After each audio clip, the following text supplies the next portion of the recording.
Existe um erro muito comum quando se fala sobre Tomb Raider de 1996. As pessoas lembram da Lara Croft, das duas pistolas e dos seus saltos travados, mas esquece do mais importante. Esse jogo nunca foi feito para ser confortável. Tomb Raider nasceu para causar estranhamento, para te deixar sozinho, para te fazer errar, cair, se perder e aprender. Em uma época em que os jogos 3D ainda estavam tentando ser amigáveis, a Core Design tomou a decisão mais arriscada possível: não explicar nada. Em vez de guiar o jogador, o jogo basicamente diz: observe, pense e sobreviva. E o mais impressionante? Funcionou.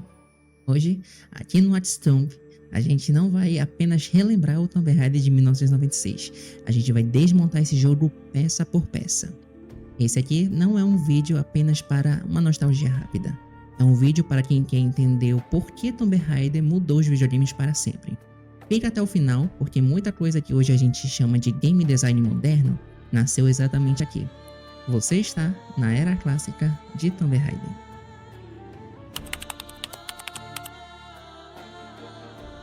Tomb Raider não se apresenta como um espetáculo.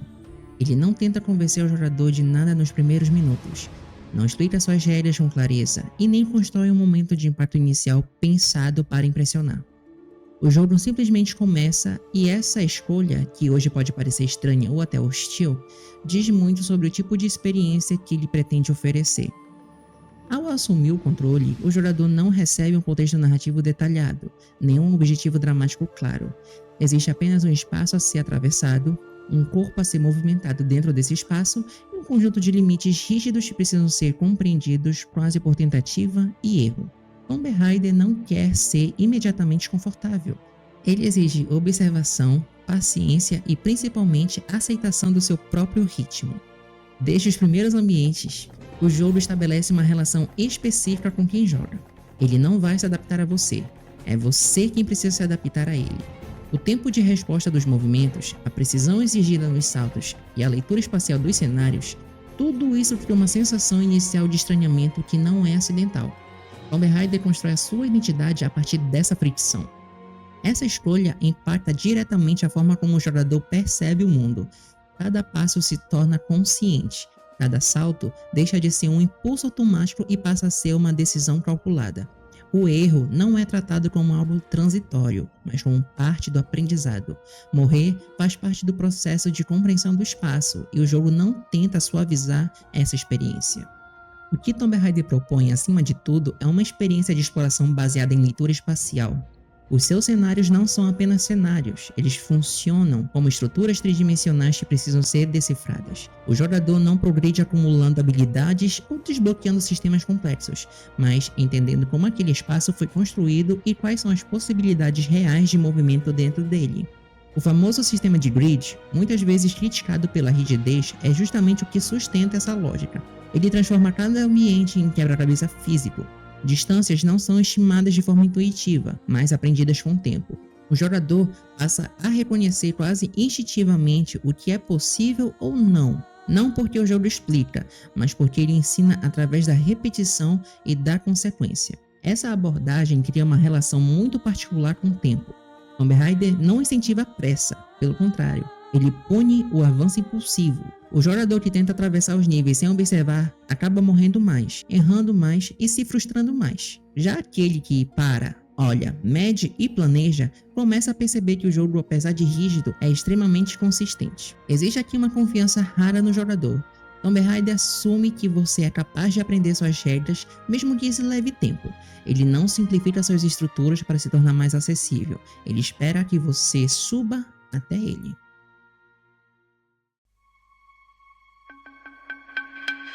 Um dos aspectos mais marcantes de Tomb Raider 1 é o uso contido da trilha sonora. O jogo não acompanha constantemente a ação com música, e essa ausência não é um vazio técnico, mas uma decisão estética. Grande parte da experiência acontece em silêncio, quebrado apenas pelos sons dos passos, dos saltos, da água ou de armadilhas sendo ativadas. Esse silêncio amplifica a sensação de isolamento. O jogador raramente se sente acompanhado. Não há diálogos, não há comentários, não há reafirmações constantes de objetivo. O mundo existe independentemente da presença de Lara, e essa indiferença é parte fundamental da atmosfera. Quando a música surge, Ela não serve como plano de fundo emocional contínuo. Ela aparece em momentos específicos, quase como um aviso. Algo mudou naquele espaço. Algo importante foi acionado. Isso cria um contraste forte entre calmaria e tensão, reforçando a ideia de que Tomb Raider é menos sobre ação constante e mais sobre antecipação. A ambientação visual trabalha em conjunto com isso. As ruínas são amplas, vazias, muitas vezes repetitivas em sua estrutura, mas nunca aleatórias. Existe uma lógica arquitetônica clara, ainda que estilizada, que ajuda o jogador a se orientar. Ao mesmo tempo, essa repetição cria um efeito psicológico. Você está em um lugar antigo, abandonado, que não foi feito para você. Dentro da narrativa oficial, Lara Croft nasce em 14 de fevereiro de 1968, em uma família aristocrata britânica. Desde cedo, ela rejeita o estilo de vida tradicional esperado dela.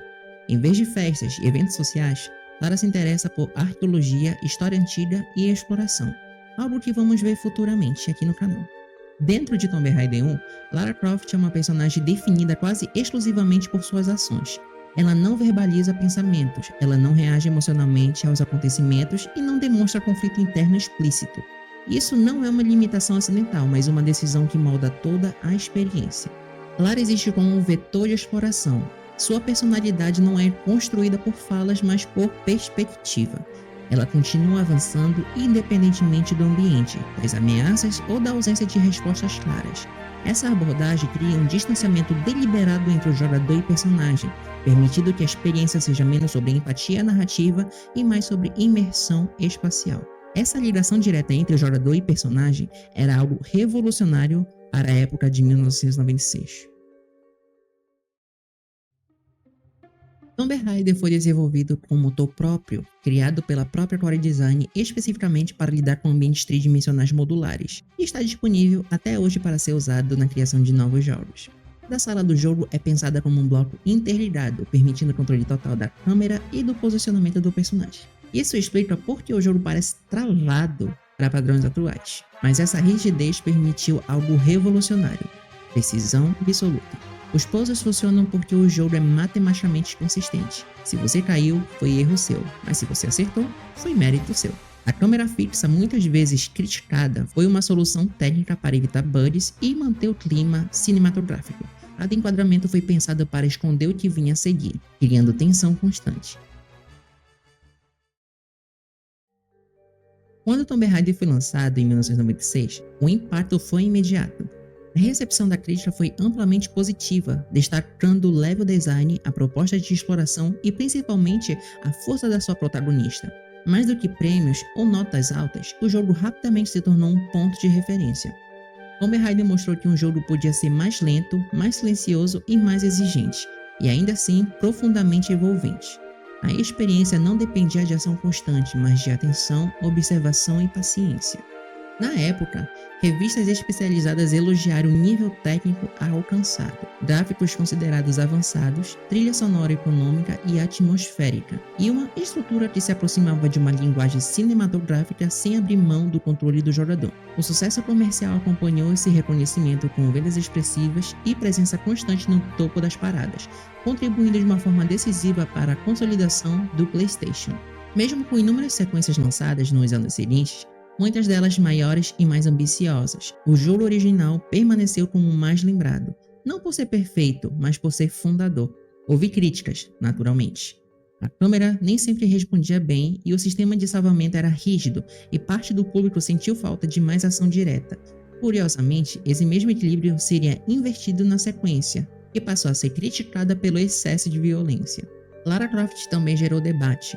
Para muitos, sua presença foi revolucionária. Uma protagonista feminina forte em um meio dominado por olhares masculinos. Para outros, sua representação carregava exageros e estereótipos. Ainda assim, o impacto foi inegável. Lara ultrapassou os limites do jogo e se tornou um fenômeno cultural, aparecendo em revistas, quadrinhos, campanhas publicitárias e mais tarde, no cinema. Tomb Raider não foi apenas um sucesso, ele redefiniu o que um jogo podia ser e quem podia ocupá-lo. Para entender por que Tomb Raider é tão diferente, a gente precisa voltar para um momento em que antecede a própria Lara Croft, um momento em que a humanidade mexeu com algo que não compreendia completamente. Tudo começa em 16 de julho de 1945, em Los Alamos, Novo México. Durante um teste nuclear, uma explosão de magnitude inédita rompe camadas profundas da Terra. Aquilo que deveria ser apenas um experimento científico acaba desenterrando algo que estava adormecido há milênios. Sob a superfície é encontrado um dispositivo circular antigo, coberto por inscrições estranhas, claramente não humanas, claramente não modernas. Quando esse dispositivo se abre, ele revela algo ainda mais perturbador: uma figura presa em animação suspensa. Sem saber, a humanidade havia acabado de libertar Jacqueline Natla, a terceira governante de Atlântida, e plantado sementes de tudo o que viria depois. 51 anos depois, em 1996, o cenário muda completamente. Lara Croft retorna de uma expedição na Índia, onde havia ido atrás de algo tão improvável quanto o Pé Grande. Ela está relaxando no Hotel Imperial em Calcutá quando é abordada por um texano chamado Larson. Logo fica claro que ele não age sozinho. Por meio de uma tela de vídeo, Lara conhece Jacqueline Natla, CEO da Natla Technologies. Natla tenta convencer Lara com dinheiro, mas falha. Lara não joga por dinheiro, ela joga pelo desafio, pelo próprio esporte. Intrigada, porém, pela proposta em si, Lara aceita investigar um artefato antigo chamado Esquion, localizado na tumba perdida de Qualopec, nas montanhas no Peru. Lara Croft é contratada por Jacqueline Natla para recuperar esse artefato. A partir deste ponto, o jogo se espalha geograficamente e conceitualmente, levando o jogador por diferentes regiões do mundo, cada uma carregando vestígios de uma história maior que nunca é entregue de forma direta. O Esquion em si funciona menos como um objeto de desejo clássico e mais como um eixo narrativo. Ele não é apenas algo a ser recuperado, mas algo que conecta mitos, civilizações e versões conflitantes do passado. Cada fragmento do Esquion revela uma parte da história, mas nunca o todo. E essa incompletude é fundamental para a identidade narrativa do jogo. Quando Lara aceita a proposta de Natla, ela ainda acredita estar entrando em uma expedição como tantas outras. O Peru, no entanto, vai provar rapidamente que essa jornada não segue regras normais. Tomb Raider não quer que o jogador entenda a sua história rapidamente. Ele quer que o jogador desconfie dela. A jornada de Lara começa no Peru, e isso não é uma escolha aleatória. O Peru representa o arquétipo clássico da exploração: ruínas antigas, civilizações perdidas, mistério e isolamento. Desde os primeiros passos nas cavernas, o jogo deixa claro que não vai segurar a mão do jogador. Para chegar às ruínas, Lara conta com um guia local chamado Carlos. Carlos conhece aquelas montanhas, conhece os perigos, conhece as histórias, e exatamente por isso ele hesita. Quando a enorme porta de pedra se abre, libertando uma matilha de lobos, Carlos entende o que está acontecendo antes mesmo de Lara. Ela reage rápido, elimina todos os lobos com suas pistolas, mas não consegue salvá-lo. Carlos então morre ali. E Tomb Raider estabelece sua regra fundamental: conhecimento local não garante sobrevivência. Sozinha, Lara segue pelas cavernas da Tevilcabamba, uma vila subterrânea que Qualopec governava antes de sua morte. O local é silencioso, armado e hostil. Nada ali parece abandonado por acaso. Para acessar a tumba de Qualopec, Lara precisa atravessar o Vale Perdido, um vale antigo onde dinossauros carnívoros sobreviveram à extinção. Velociraptors e um T-Rex. Nada disso é espetáculo, é obstáculo. Dentro da tumba, Lara encontra o esqueleto de Qualopec, sentado em um trono ladeado por dois corpos mumificados rígidos. Ao retirar o fragmento do Esquion, a tumba começa a desmoronar. E então vem a traição. Larson reaparece, tenta matá-la e roubar o fragmento. Porém, Lara o derrota e o interroga e descobre a verdade. Natla nunca pretendeu dividir nada. Ela enviou Pierre Dupont atrás das outras peças e Larson para eliminar Lara. A partir desse momento, Tomb Raider muda de tom. Não é mais um contrato, é pessoal. As fases iniciais no Peru são, talvez, algumas das mais bem-sucedidas do jogo. Elas funcionam como um tutorial orgânico, apresentando sistemas de movimento, salto e leitura espacial sem recorrer a explicações explícitas. A progressão é clara, os desafios são firmes, mas raramente injustos, e a atmosfera estabelece com precisão o tom de isolamento que acompanhará o jogo até o fim. Determinada a entender o que realmente está acontecendo, Lara invade a Natla Technologies em Seattle. Natla não estava lá, mas algo muito mais importante está. No escritório, Lara encontra um livro de orações de 1573, escrito por um monge chamado Irmão Herbert. Segundo os registros encontrados por Lara, o Irmão Herbert foi um monge que viveu em 1573, quando ele e seus companheiros se mudaram para um mosteiro conhecido como São Francis Foley. Diferente de outros personagens humanos, Herbert não é explorador, mercenário ou aventureiro, ele é um observador. Em seu livro de orações, Herbert registra rumores que circulavam entre os monges, a possibilidade de que Tihoutra, um dos 3 lendários governantes de Atlântida, estivesse enterrado sob o mosteiro e que com ele repousasse o fragmento do Skion. O texto de Herbert é revelador não apenas pelo que diz, mas pelo tom. Ele demonstra fascínio, medo e culpa ao mesmo tempo. Ele sabe que está lidando com algo que ultrapassa a fé, ultrapassa a moral e ultrapassa o próprio conceito de criador. Quando Herbert escreve que o pingente dividido e compartilhado entre os 3 governantes detém poderes imensos, poderes que transcendem o próprio criador, Tomb Raider deixa explícito algo fundamental. O Skion não é místico no sentido religioso, ele é algo além, algo que ameaça a própria ideia de divindade. No topo de uma montanha, Lara encontra São Francis Foley. Há sinais claros de que alguém esteve ali antes. Um acampamento improvisado, marcas recentes e objetos deixados para trás. Pierre Dupont chegou primeiro. Essa constatação não acelera o ritmo do jogo, ela pesa sobre ele. Na Grécia, Tomb Raider deixa de ser apenas difícil e passa a ser um pouco exaustivo. O jogo começa a cobrar algo além da habilidade técnica, exige atenção constante, leitura de espaço, paciência e insistência. São Francis Foley não é um lugar pensado para avanço rápido, é um lugar que desacelera o jogo à força. O level design se torna mais vertical, mais fechado e mais punitivo.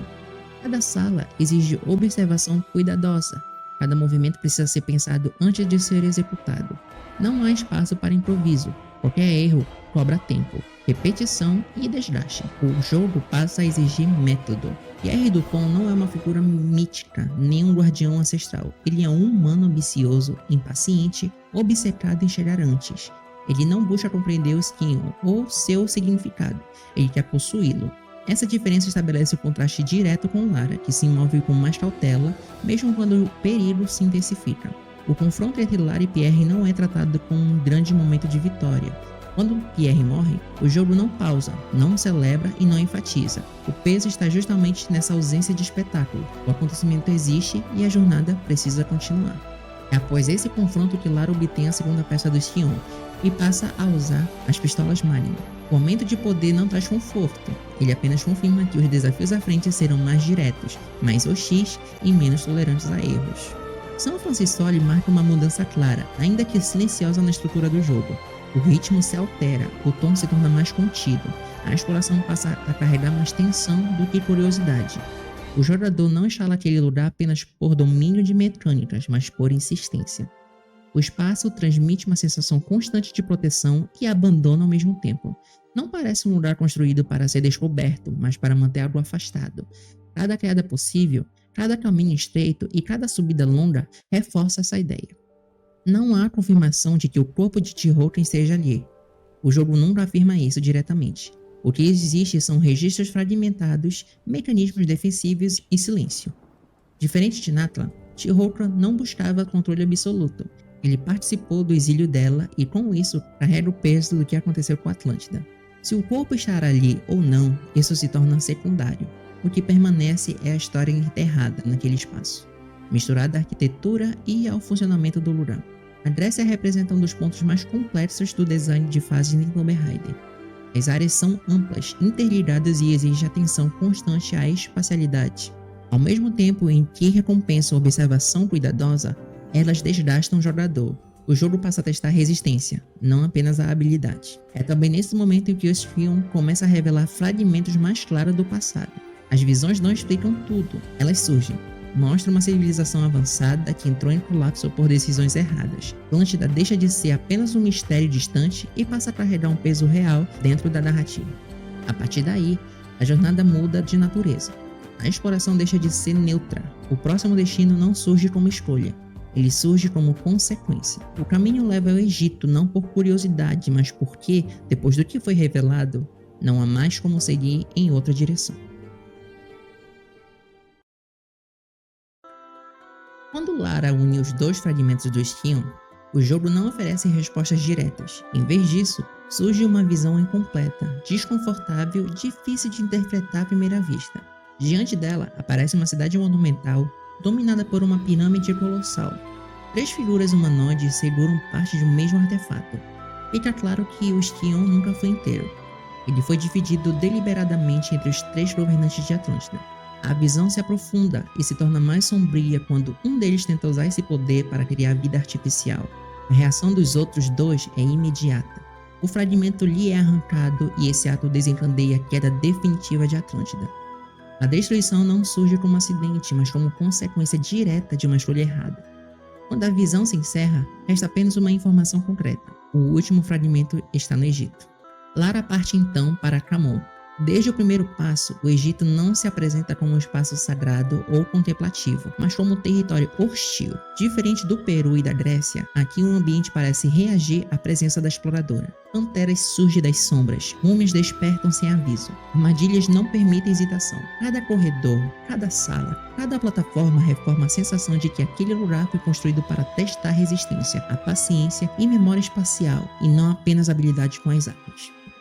O obelisco e a esfinge deixam de funcionar como simples referências históricas e passam a operar como partes ativas de um sistema antigo. Mecanismos ocultos, passagens secretas e estruturas móveis exigem atenção constante. Conforme Lara vai avançando, o jogo introduz templos dedicados a símbolos centrais na cultura egípcia, como o Arcan, o Olho de Horus, o Estaravelho e o Selo de Anubis. Esses artefatos não servem para abrir caminhos, mas reforçam temas recorrentes de vida, morte, julgamento e renascimento, dialogando diretamente com o núcleo temático de Tomb Raider, o uso irresponsável do poder de criar e modificar a vida. À medida que esses artefatos são reunidos, algo se torna evidente. As ruínas egípcias não guardam apenas conhecimento humano. Criaturas que não pertencem a nenhuma mitologia conhecida surgem pelo caminho, como os centauros atlantes. Isso indica que aquele lugar funcionou como ponto de contenção para algo muito mais antigo. O jogo mistura de forma silenciosa a estética egípcia com a tecnologia atlante, deixando claro que os egípcios não criaram esse poder, eles apenas herdaram seus vestígios e tentaram mantê-los enterrados. É nesse ponto que Lara reencontra Larson pela última vez. Diferente dos encontros anteriores, não há conversa possível, não há negociação, apenas um confronto direto. A morte de Larson não é tratada como vitória, mas como um encerramento tardio de uma escolha errada feita muito antes, ainda no Peru. Lara então segue em frente, não por vingança, mas porque agora compreende que o que está em jogo ultrapassa qualquer rival humano. Quando Lara deixa o Egito, ela entende que o Skion não é um objeto isolado, mas parte de uma tecnologia antiga e perigosa. O Egito não entrega apenas o último fragmento, ele entrega a consciência, e essa consciência aponta para um único destino possível. Com a terceira parte do Skion em mãos, Lara começa a entender a dimensão do que está em jogo. Ainda assim, a maior revelação está por vir. Após escapar das ruínas egípcias, Lara acredita por um breve momento que sobreviveu ao maior perigo até então. Essa sensação dura pouco. Ainda nas proximidades da tumba, ela é surpreendida por uma emboscada planejada por Natla, que deixa de agir apenas à distância e surge pessoalmente acompanhada de seus 3 capangas, um jovem ágil e provocador, um cowboy fortemente armado e um homem grande e silencioso, envolto por um sobretudo pesado. Antes que Lara consiga reagir, um homem maior a imobiliza com força brutal. Suas armas são retiradas uma a uma. O Skion é tomado de suas mãos, e Natla não demonstra pressa nem raiva. Sua postura é fria, quase indiferente, e quando ordena que Lara seja eliminada ali mesmo, como se tudo aquilo já tivesse decidido há muito tempo. No entanto, em um último impulso de sobrevivência, Lara consegue se soltar e se lança no vazio e despenca no rio logo abaixo, desaparecendo na correnteza. Natla não ordena a perseguição. Para ela, Lara já cumpriu seu papel, convicta de que a queda foi fatal. Natla retorna calmamente ao carro e segue em direção à costa. Lara sobrevive, ferida, exausta, mas viva. Ela emerge do rio, recupera sua moto e parte imediatamente em perseguição, não movida pela raiva, mas pela compreensão de que se Natla alcançar seu destino, as consequências podem ser irreversíveis. A perseguição termina no litoral. Lara vê Natla e seus capangas fugindo em um iate. Sem hesitar, acelera, usa um terreno elevado como rampa improvisada e se lança com a moto direto no mar, alcançando a embarcação por pouco. Encharcada e esgotada e sem armas, ela se infiltra silenciosamente no compartimento de carga. Ali, pela primeira vez desde o início da jornada, o cansaço vence e Lara adormece. Quando desperta, a água está diferente. O balanço do mar cessou. O iate está parado. Ao subir com cautela, ela deixou que chegaram a uma ilha isolada, sem sinais de civilização. A entrada se dá por uma caverna costeira que rapidamente revela algo inquietante. O local foi intensamente escavado. Trilhos, túneis e estruturas improvisadas denunciam uma grande operação de mineração. São as minas de Natla. o ponto final de sua busca. No Egito, Tomb Raider começa a apresentar sinais claros de desgaste estrutural. As fases se tornam mais longas, mais punitivas e, em alguns momentos, menos inspiráveis.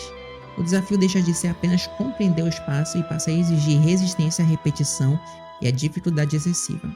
Ainda existem momentos memoráveis, e o Egito possui uma identidade forte dentro do jogo, mas há também uma sensação constante de cansaço. O jogo exige muito do jogador sem oferecer algo novo em troca, o que pode gerar frustração, especialmente em fases que combinam armadilhas severas com pouca variação visual.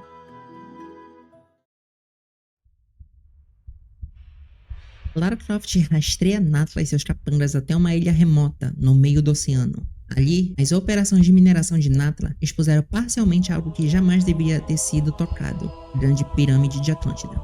É nesse ponto que o mistério deixa de ser distante e passa a se manifestar de forma direta e hostil. As fases de Atlântida estão entre as mais difíceis de Tomb Raider, não apenas pela exigência mecânica, mas pelo peso que carregam. Explorando esse ambiente, Lara encontra uma pequena cabana abandonada. Ali, ela recupera suas pistolas. Não se trata apenas de equipamento recuperado, mas da capacidade de reagir novamente. Pouco tempo depois, ela cruza o caminho com um cowboy, que tenta detê-la com força bruta e armamento pesado. O confronto é direto e termina com sua derrota. Com ele, Lara recupera as pistolas Magnum, retornando parte do controle do que havia sido perdido. Mais adiante, o skatista surge como um inimigo rápido e imprevisível, tratando com agressividade e desprezo. O confronto exige atenção constante, mas também chega ao fim. Com a sua queda, Lara obtém as Uzis. Tudo que lhe foi tirado agora está de volta. Resta apenas um obstáculo. Do lado de fora de uma gigantesca estrutura escavada na montanha, Lara enfrenta o Homem Grande de Sobretudo. Diferente dos outros, ele não provoca, não fala e não hesita. O embate é pesado, físico, quase bruto. Quando ele finalmente cai e Lara recupera a sua escopeta, não há mais dúvida. Aquela montanha não abriga uma mina em comum. Ela esconde a Grande Pirâmide de Atlântida. Lara atravessa os portões monumentais no exato momento em que Natla posiciona o Skion completo em um pedestal no topo da pirâmide. A estrutura reage imediatamente. Sistemas antigos são reativados, energia percorre os corredores e Atlântida, adormecida por milênios, começa a funcionar novamente. Dentro da pirâmide, o ambiente abandona qualquer aparência de ruína tradicional. As paredes são cobertas por carne pulsante, cápsulas orgânicas e estruturas vivas. Algumas delas se rompem, liberando os mesmos mutantes vistos nas visões do Skion e também presentes no Egito. A estética egípcia já ficou para trás. Aqui, tudo é Atlântico. Apesar das probabilidades, Lara avança. A escalada da pirâmide acontece, em grande parte, pela Câmara Central, um poço extremamente alto com lava em seu fundo. Ao longo do caminho, ela enfrenta uma criatura perturbadora, uma sósia sem pele que copia todos seus movimentos. Lara consegue enganá-la e fazê-la cair no fosso de lava. Em outro ponto da ascensão, Lara atravessa uma sala do trono. 2 assentos exibem as letras T e T, representando Palopec e Tihoco. Um terceiro trono, marcado com a letra N, permanece vazio. Contra todas as possibilidades, Lara alcança o topo do poço, onde o Skion está guardado. Ao tentar removê-lo, uma nova visão se impõe. Dessa vez, não há fragmentação. A verdade se revela por completo. Natla é a terceira governante de Atlântida. No passado, ela traiu Palopec e Tihocan ao usar o Skion para conduzir experimentos genéticos, criando um exército de mutantes na crença de que estava acelerando a evolução. Como punição, teve seu fragmento confiscado e foi aprisionada em um dispositivo criogênico,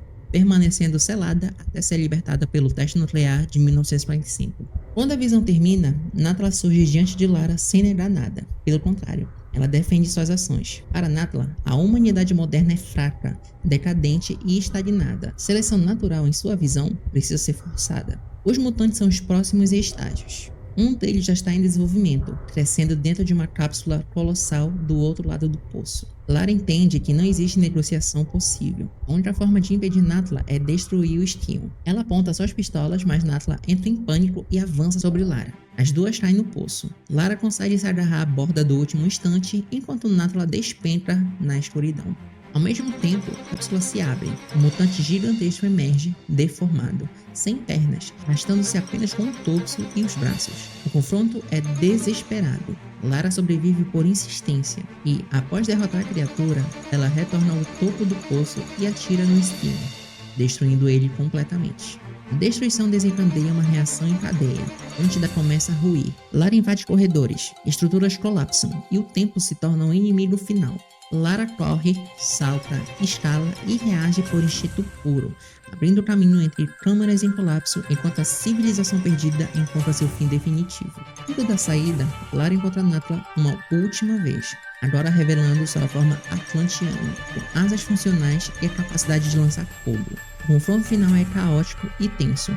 Não há gesto heróico, Lara simplesmente impede que algo pior aconteça. Natla cai e Lara escapa da ilha em explosão a bordo do iate. É assim que Tomb Raider cruza seu último limiar. Não há retorno, resta apenas Atlântida em seus momentos finais. Atlântida cai, mas Tomb Raider nunca se contentou com finais limpos. Algumas consequências ainda precisam ser encerradas.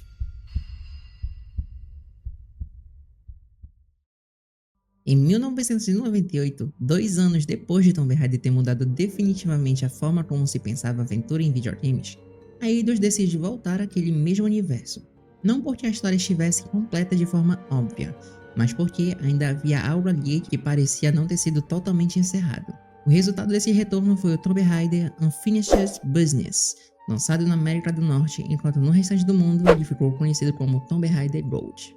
Diferente das expansões mais comuns da época, esse lançamento não se apresentava como um conteúdo separado ou opcional. Ele vinha como uma edição especial que reunia o jogo base completo junto de 4 fases inéditas, organizadas em 2 capítulos extras, o Shadow of the Cat e Unfinished Business. Era uma continuação que não se anunciava como continuação, quase como se essas fases sempre tivessem existido à margem da aventura original, esperando o momento certo para emergir. O relançamento foi exclusivo para PC e Macintosh, e marcou também o primeiro lançamento oficial de Tomb Raider nos computadores da Apple, um detalhe técnico que na época dizia muito sobre a expansão do alcance da franquia. Essas fases adicionais não foram desenvolvidas pela equipe original da Core Design no Reino Unido. Elas nasceram no escritório da Eidos em São Francisco, pelas mãos de Phil Campbell, Rebecca Sharing e Gary LaRochelle. Essa mudança de equipe é perceptível, não de forma gritante, mas sutil. Está na atmosfera, no ritmo das fases e na medida como a narrativa se estende. O Unfinished Business soa menos como um novo capítulo e mais como um epílogo prolongado, quase contemplativo da primeira grande jornada de Lara Croft. O primeiro capítulo apresentado ao jogador é A Sombra do Gato. A história se passa alguns meses após os eventos de Tomb Raider. Lara retorna ao Egito, mais especificamente à antiga cidade de Camon, um lugar que ela já havia atravessado antes, mas que agora se apresenta diferente. As consequências da destruição de Atlântida não ficaram isoladas. Parte das estruturas egípcias que antes estavam secas agora se encontram inundadas, transformando o espaço e revelando caminhos que não existiam antes. Não é apenas uma mudança visual, existe um peso simbólico nisso. O Egito, que parece já ter sido desvendado, mostra que ainda guarda segredos soterrados pelo tempo, pela água e pelo esquecimento. É a partir dessas novas informações que Lara passa a investigar a existência de um túmulo até então desconhecido, dedicado à deusa Bastet, uma divindade associada à proteção, à ferocidade contida e ao equilíbrio entre elegância e violência. Essa busca conduz a um templo completamente novo, construído em honra à deusa, onde ela deixou uma colossal estátua dourada de Bastet, com vários andares de altura, dominando o interior do santuário. O design desse templo reforça uma ideia de que Tomb Raider sempre trabalhou bem. O passado não é estático, ele muda, reage e se reorganiza. Esse primeiro arco é composto por 2 níveis, Retorno ao Egito e o Templo do Gato. Eles funcionam como uma continuação temática direta das fases egípcias do jogo original, mas adotam uma abordagem mais aberta e menos linear, partindo do princípio de que o jogador já conhece aquele mundo e pode ser surpreendido justamente por aquilo que achava dominar. O segundo capítulo, que dá nome à expansão, carrega um peso narrativo ainda maior. Diferente do arco egípcio, ele se passa imediatamente após os eventos finais de Tomb Raider. Não há salto temporal. O capítulo começa exatamente onde o jogo original termina, Lara deslizando pela encosta da montanha, fugindo da destruição de Atlântida. Só que dessa vez, a história não sai em frente, ela olha para trás e percebe que nem tudo foi realmente encerrado. Investigações posteriores revelam que, sob os escombros da antiga civilização atlantiana, ainda existem remanescentes ativos da raça criada por Natla, criaturas que sobreviveram e se esconderam em uma fortaleza. protegendo algo muito mais perigoso do que simples ruínas. Um berçário alienígena, uma colmeia destinada à criação de novos seres atlantianos. A ameaça não é abstrata. Se aquela estrutura continuar existindo, o erro de Náttula pode se repetir. Determinada a impedir isso, Lara retorna à base da pirâmide e se infiltra na fortaleza atlantiana. Ali, ela enfrenta criaturas grotescas que parecem mais ecos do que inimigos. Vestígios de uma civilização que nunca deveria ter existido. Esse arco culmina ao nível final, a colmeia, onde Lara destrói os últimos remanescentes da raça atlantiana, encerrando de forma definitiva tudo aquilo que foi iniciado milhares de anos antes. Existem características curiosas que tornam Tomb Raider Gold um caso único dentro da era clássica. Diferente de outras expansões, ela não leva Lara a um novo país. Não reaproveita inimigos apenas trocando estruturas e não apresenta um chefe final tradicional. O foco não está no espetáculo, está na atmosfera, no encerramento narrativo, na sensação de que algo precisa ser finalizado antes de seguir em frente. Outro detalhe importante é que, pela primeira vez, nas versões originais da trilogia clássica, Lara passa a explorar áreas extremamente mais abertas, há mais céu, mais horizonte, menos corredores fechados. E isso muda a percepção de escala e antecipa escolhas que seriam aprofundadas nos jogos seguintes. Em termos de jogabilidade, Tomb Raider Gold não tenta ser algo diferente de Tomb Raider 1, ela parte exatamente da mesma base. Os controles, os movimentos de Lara e o funcionamento das armas permanecem os mesmos. A única diferença mecânica relevante é a possibilidade de atravessar áreas com espinhos ao segurar o botão de andar. É um ajuste pequeno, quase discreto, mas que altera a forma como certos espaços são percorridos. Fora isso, tudo funciona como sempre funcionou, como se essas fases nunca tivessem sido separadas do jogo original. Curiosamente, os próprios criadores dos níveis sugeriram uma forma alternativa de experienciar essa expansão. A recomendação era usar códigos para pular os 2 primeiros níveis e iniciar os 2 seguintes apenas com umas pistolas. A intenção era transformar essas fases em um verdadeiro teste de domínio nas mecânicas, colocando o jogador em uma posição de vulnerabilidade real, mesmo após tudo o que já havia aprendido. No fim, Tomb Raider Unfinished Business não se comporta como um extra descartável. Ele funciona como um fechamento silencioso da primeira grande era de Lara Croft. Um lembrete de que, em Tomb Raider, o passado nunca desaparece por completo. Ele apenas fica quieto, esperando o momento certo para ser revisitado.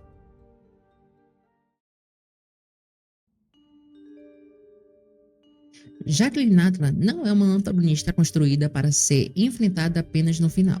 Ela existe como uma ideia que atravessa toda a narrativa. Náttula não reage ao mundo, ela o julga e, a partir desse julgamento, decide que ele precisa ser corrigido. Por trás da figura pública de uma empresária poderosa e racional, existe algo muito mais antigo. Náttula é uma das 3 governantes originais de Atlântida, parte de um triunvirato que detinha o controle de uma tecnologia capaz de criar e modificar a própria vida. Esse poder não era simbólico, nem espiritual, era científico, concreto e operável.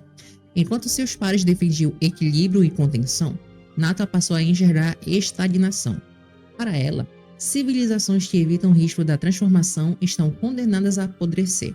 Em sua visão, a evolução natural falhou, tornou-se lenta demais, complacente demais e incapaz de gerar algo verdadeiramente superior. Essa percepção molda toda a vilania de Náttula. Ela não busca uma dominação por vaidade ou prazer pessoal.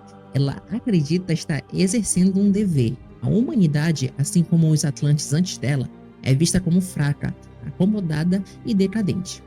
Para Náttula, permitir que esse estado continue não é misericórdia, é negligência.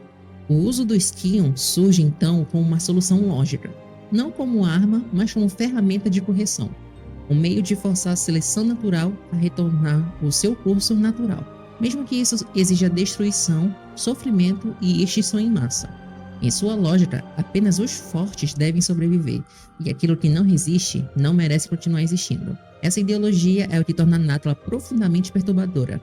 Ela não se esconde atrás de mentiras. Quando confrontada, ela explica, argumenta, defende seu ponto de vista de forma quase acadêmica, tratando genocídio e mutação como variáveis de um experimento. Sua punição no passado não alterou essa visão. A ser derrotada por seus antigos aliados, Náttula não demonstrou arrependimento. Mesmo acorrentada, mesmo condenada, ela teve sua convicção intacta. Para ela, não foi julgada por estar errada, mas por ter ido longe demais antes da hora. O longo período em animação suspensa não a transformou. Ao despertar em um mundo diferente, Natla apenas adaptou seus métodos. Onde antes havia tecnologia atlantiana, agora havia ciência moderna. Onde antes havia um império perdido, agora havia corporações, laboratórios e capital. O objetivo, no entanto, permaneceu exatamente o mesmo. Natla se vê como uma visionária incompreendida, alguém disposta a fazer o que os outros não têm coragem de fazer. Ela não acredita em redenção coletiva, acredita em substituição. Para ela, o futuro não se constrói salvando o presente, mas descartando-o. Fisicamente, Natla também reflete essa filosofia. Sua forma final não é mística nem divina. É o resultado direto de experimentos genéticos, de modificações artificiais de um corpo tratado como plataforma de teste. As asas, os ataques, a resistência, tudo é consequência de ciência levada ao extremo, não de poderes sobrenaturais. E ainda assim, Natla não é retratada como invencível. Ela sangra, ela falha, ela entra em pânico quando percebe que pode perder aquilo que considera essencial. Sua obsessão não a torna superior, apenas a torna incapaz de parar. O confronto final não é uma vitória moral grandiosa, não há discurso de redenção nem transformação simbólica. Natla não é convencida, ela é interrompida, porque a sua visão de mundo não admite coexistência. Ou ela vence, ou tudo mais precisa ser eliminado. Jacqueline Natla não é o caos, ela é o excesso de controle, a crença de que a vida só tem valor quando obedece a um padrão imposto. E em Tomb Raider, ela representa o maior perigo possível. Alguém inteligente, paciente e absolutamente convencido de que destruir o mundo é uma forma válida de salvá-lo. Ela não é apenas a inimiga de Lara Croft, ela é a prova de que nem todo vilão se vê como um vilão. Larson Conway e Pierre Dupont não existem na narrativa apenas como obstáculos armados no caminho de Lara Croft. Eles são representações distintas de como o mesmo poder, o conhecimento, artefatos antigos e promessas de grandeza atrai pessoas com motivações profundamente diferentes. Larson representa o oportunismo em sua forma mais crua. Ele não possui interesse genuíno por história, o legado ou descoberta. Para ele, o passado não tem valor simbólico algum. Ele só se importa na medida com que pode ser convertido em dinheiro, numa vantagem imediata ou pela sobrevivência dele. Sua relação com a exploração é puramente utilitária, quase descartável. Ele vai onde o pagamento manda, permanece enquanto for conveniente e desaparece assim que o risco supera a recompensa. A sua trajetória pessoal ajuda a entender esse comportamento. O ex-militar Larson sempre foi definido mais por força e impulsividade do que por inteligência estratégica. Nunca foi visto como alguém apto a liderar ou pensar além do imediato. Esse ressentimento silencioso molda sua escolha de vida posterior. Atuar somente como um mercenário, sempre à margem, sempre executando ordens, mas jamais tomando decisões reais. Ao entrar em contato com Lara Croft, Larson enxerga apenas uma oportunidade. Ele não a subestima por completo, mas tampouco a respeita. A traição inicial não carrega peso emocional ou conflito interno. Ela é simplesmente coerente com quem ele é. Larson não vê traições como falhas morais, mas como ferramentas. E isso o torna previsível, quase trágico em sua simplicidade. Narrativamente, Larson cumpre um papel essencial. Ele mostra o tipo mais comum de pessoa que esse universo atrai.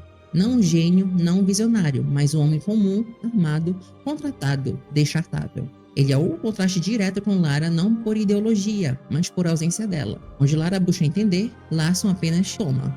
Pierre Dupont, por outro lado, é o reflexo mais distorcido e mais perigoso da própria Lara Croft.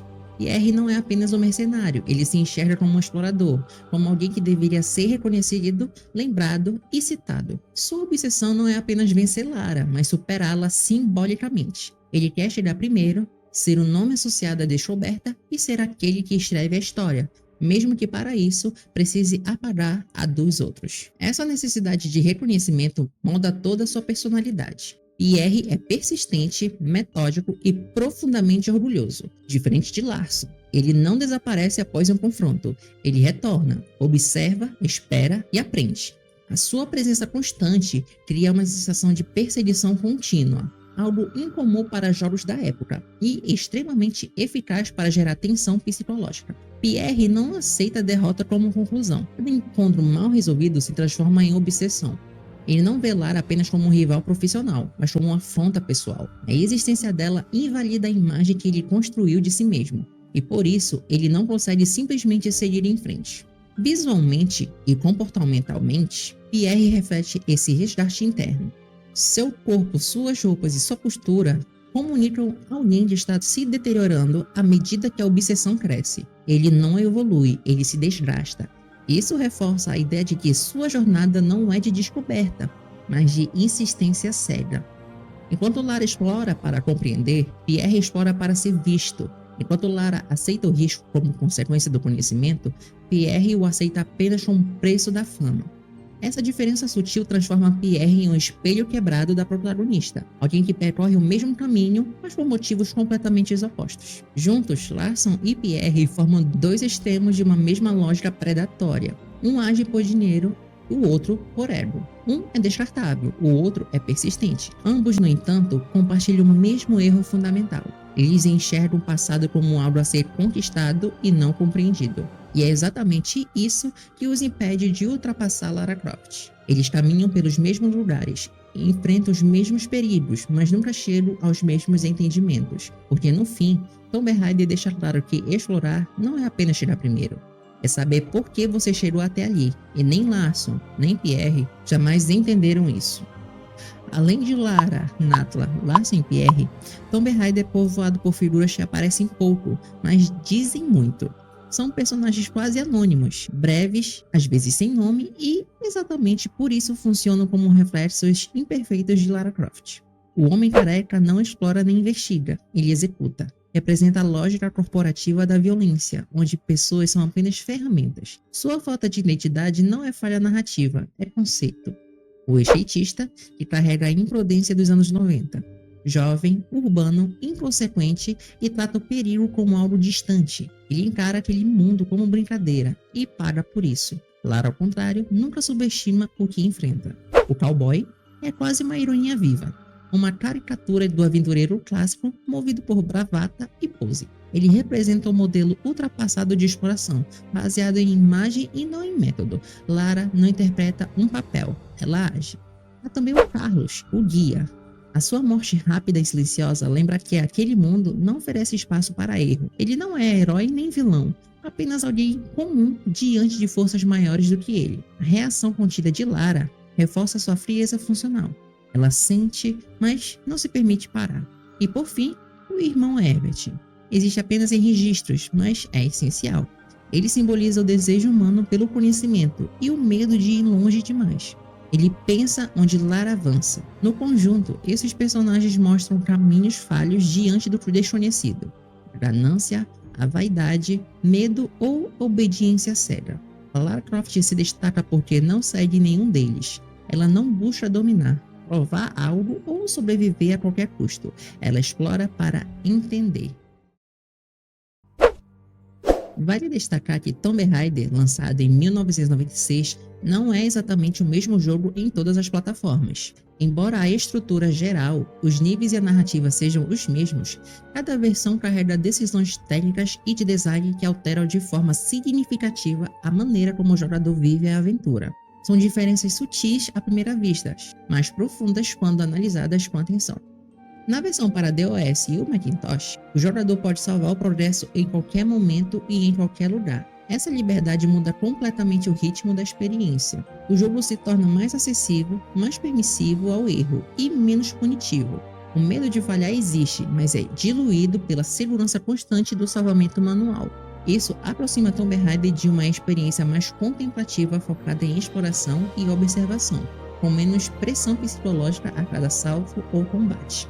Já nas versões de PlayStation e Sega Saturn, o sistema de salvamento funciona de maneira completamente diferente. Aqui, o progresso depende dos cristais de salvamento, itens limitados distribuídos ao longo das fases. Cada uso é uma decisão estratégica. O jogador precisa escolher quando salvar, antecipar riscos e aceitar perdas. Essa limitação transforma Tomb Raider em um jogo mais tenso, mais lento e mais cuidadoso. Cada erro tem peso real, e cada avanço parece conquistado e não garantido.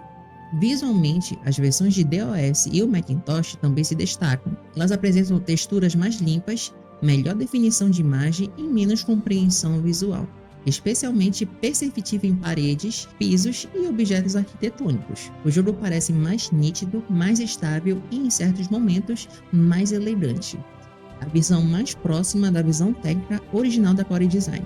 A versão de Sega Saturn, por outro lado, roda de uma forma ligeiramente mais rápida. Para alcançar esse desempenho, parte da fidelidade visual foi sacrificada.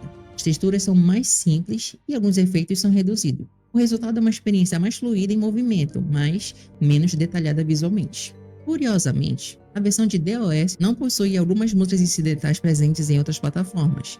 Isso altera a percepção da atmosfera. Certos momentos ficam mais silenciosos, mais secos, o que pode tanto enfraquecer quanto intensificar a sensação de isolamento, dependendo da leitura do jogador. As versões japonesas também apresentam mudanças específicas. Os inimigos são, em geral, menos resistentes, ajustes visuais sutis, além de telas iniciais, interfaces e créditos diferentes. Essas alterações refletem uma adaptação cultural, buscando tornar o jogo menos punitivo e mais acessível ao público geral. A edição Greatest Hits do PlayStation traz um conteúdo curioso. Demos de outros jogos da Eidos, como Legacy of Kain, Soul River, Tomb Raider 3 e Gex 3, além de vídeos promocionais. Isso não altera o jogo em si, mas proporciona a Tomb Raider como parte de um ecossistema maior, quase como um pilar do catálogo da empresa. A versão de Macintosh em especial guarda detalhes únicos. Lara solta uma exclamação audível ao coletar itens. Os FMVs possuem maior qualidade. O mergulho de Lara recebe uma tonalidade azul característica, e o fundo do inventário utiliza um visual que só seria adotado oficialmente em Tomb Raider 2. São pequenos detalhes, mas que revelam um cuidado técnico e estético muito particular. Cada versão carrega uma interpretação própria do mesmo jogo. Algumas priorizam tensão, outras clareza visual, e outras acessibilidade. Todas contam a mesma história, mas fazem o jogador senti-la de formas diferentes. Para iniciar a parte das curiosidades aqui, vamos voltar lá para o início do jogo. Lembra quando eu falei que o jogo vai se passar em 16 de julho de 1925? Pois bem, essa foi a mesma data do primeiro teste nuclear da história. E por pura coincidência, o nome desse teste nuclear foi chamado de Trinity. Que conveniente, né? Em 1998, Tomb Raider venceu o Origins Award de melhor jogo de ação para computador de 1997, consolidando seu impacto muito além do sucesso comercial. Não era apenas um jogo popular, era um marco reconhecido pela indústria. As influências de Indiana Jones são claras e assumidas. Armadilhas com os poços com espinhos, dados ocultos e pedregulhos gigantes não são apenas desafios de gameplay, mas homenagens diretas ao cinema de aventura clássico. A mansão de Lara foi inspirada em um local real, o prédio da Derby Studios, onde a Core Design trabalhava. Isso explica porque o espaço funciona quase como um lar simbólico do jogo. Ele nasceu de um ambiente familiar aos próprios criadores. A voz de Lara Croft, interpretada por Shelley Blond, ajudou a definir a personalidade da personagem. Curiosamente, ela só retornaria oficialmente ao papel 26 anos depois em Tomb Raider Reloaded. Um detalhe frequentemente esquecido, mas extremamente significativo, é o passaporte. Cada novo local visitado gera um carimbo. Não é apenas estética, é o jogo lembrando constantemente que essa não é uma aventura isolada, mas uma jornada global. Todo mundo sabe que a aparição do T-Rex é um dos momentos mais marcantes de toda a franquia Tomb Raider, certo? Mas o que muita gente não sabe é que simplesmente não era para existir o T-Rex, e sim um outro dinossauro. Quem fala isso é o próprio Paul Douglas, um dos desenvolvedores de 1996. Ele veio no X, o antigo Twitter, dizendo o seguinte: este aqui é o esboço conceitual do Alossauro de Tomb Raider de 1996, certo? E isso aqui é um esboço de 1995, só para vocês terem uma noção. Fizemos um protótipo com a Lara e o dinossauro correndo na engine do jogo para PC. E isso nos deu sinal verde para entrar em produção e montar uma equipe. E mais ele fala: as pessoas sempre pensaram que era um T-Rex. Então foi por isso que se tornou. Ou seja, a gente vê claramente que antes era um dinossauro totalmente diferente. Na FMV que antecede a fase de Caves, a gente percebe quando Lara está pendurada na corda E ao se deparar com todos aqueles lobos indo atrás do seu guia, a gente percebe que ela tem uma faca, certo? E a gente se pergunta, o que foi que aconteceu com essa faca que a gente não usa ela durante a nossa gameplay? Bom, aparentemente existia uma FMV que foi descartada que a Lara usaria essa faca para matar um dos lobos. Você percebeu? Talvez esse corte tenha acontecido por questões de classificação indicativa. Como assim? Talvez o empalamento com facas se torne um pouco mais ruim do que utilizando as armas que a Lara usa durante a gameplay, visto que as facas são muito mais acessíveis do que as armas. Você aqui me entende? Em algumas capturas de telas antigas, Larson aparece na fase da cidade de Vilcabamba perseguindo Lara com uma arma sem textura. Seria igual como ocorre com Pierre nas fases da Grécia. Antes da história principal começar, o jogador pode optar por um treinamento na casa de Lara. Esse tutorial simples e silencioso ensina saltos, escaladas e noções espaciais, quase como um rito de iniciação antes da verdadeira jornada. O arsenal de Lara é enxuto e icônico. Pistolas, espingarda, magnum e uses. Cada arma não surge como recompensa exagerada, mas como ferramenta de sobrevivência, muitas vezes perdida e reconquistada ao longo da experiência. O desenvolvimento começou em 1993 e levou cerca de 18 meses para finalizar, com uma equipe surpreendentemente pequena de apenas 6 pessoas. Lara Croft, inclusive, não nasceu pronta, e seus primeiros conceitos eram um personagem masculino genérico. A mudança para a protagonista feminina veio quando a equipe percebeu que exploração, silêncio e inteligência combinavam mais com essa proposta do que um herói de ação tradicional. O nome original era Lara Cruz, depois ajustado para Lara Croft, buscando um apelo mais britânico e internacional. E um dos detalhes mais comentados da personagem, suas proporções exageradas. Nasceu literalmente de um erro de modelagem que acabou sendo mantido. Apesar das dificuldades técnicas da época e dos riscos financeiros da editora, Tomb Raider encontrou seu espaço. A versão de PlayStation se tornou a mais lembrada, e o jogo ajudou a definir o próprio sucesso no console. No fim, Tomb Raider não foi apenas bem recebido, ele atravessou gerações, gerou debates, inspirou imitadores e transformou Lara Croft em algo raro até então. Uma personagem de videogame que se tornou parte da cultura popular. O Tomb Raider não foi apenas um sucesso comercial. Ele redefiniu o que um jogo de exploração poderia ser. Ele influenciou o modo como espaços são construídos, como histórias que podem ser contadas sem palavras e como o silêncio pode ser parte ativa da experiência. Lara Croft se tornou um símbolo desse impacto, não por acaso. Entrou para o Guinness Book como a personagem feminina mais reconhecida dos videogames, não apenas por sua imagem, mas pelo que ela representou dentro de um meio que ainda estava se descobrindo. A história que você conhece chegou ao fim, mas o jogo que você jogou não é tudo que foi criado. Existem espaços que nunca chegaram às suas mãos. Ideias completas demais para serem rascunhos, estranhas demais para serem lançadas. Elas ficaram de fora, sem nome e sem lugar. No próximo episódio da Era Clássica de Tomb Raider, a gente entra exatamente nesse vazio, em algo que pertence a Tomb Raider, mas que quase ninguém viu. A exploração, ela continua, só que, dessa vez, ela começa onde o jogo foi interrompido. E talvez exista um bom motivo para isso.